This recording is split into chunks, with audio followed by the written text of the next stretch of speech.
अच्छा जी। Subject object इंसान इंसान कौन है ये इंसान? ये तो आप बताइए। कहां से आया है ये इंसान? क्या कह रहा है ये इंसान? Male female? One of the youngest to play for Pakistan. One of the youngest to play for Pakistan. अच्छा, बैटिंग या bowling? Allrounder, very useful allrounder. और सबसे तेज सेंचुरी भी बना चुके हैं। आपको नहीं पता होगा, ये मेरी अंडर 19 की प्रोडक्ट थी। अच्छा। हाँ, लेकिन ये पाकिस्तान के लिए इससे बड़ी अच्छी खिदमत की। अच्छा, अब खेल रहे हैं? बहुत नाम कमाया। खेल रहे हैं, खेल रहे भी और नहीं भी रहे, लेकिन अवेलेबल है पाकिस्तान के लिए, फिलहाल टीम में नहीं। पाकिस्तान के लिए अवेलेबल है, फिलहाल टीम में नहीं है, और लेकिन खेले जा रहे हैं। राइट हैंडेड, मशहूर बहुत है हर जगह।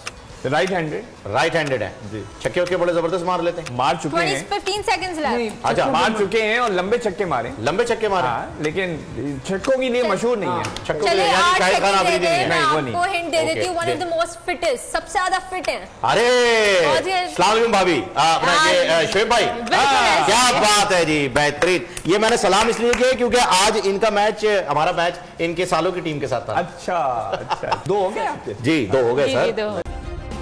सब्सक्राइब करें और बेल दबाएं ताकि कोई खबर रह न जाए।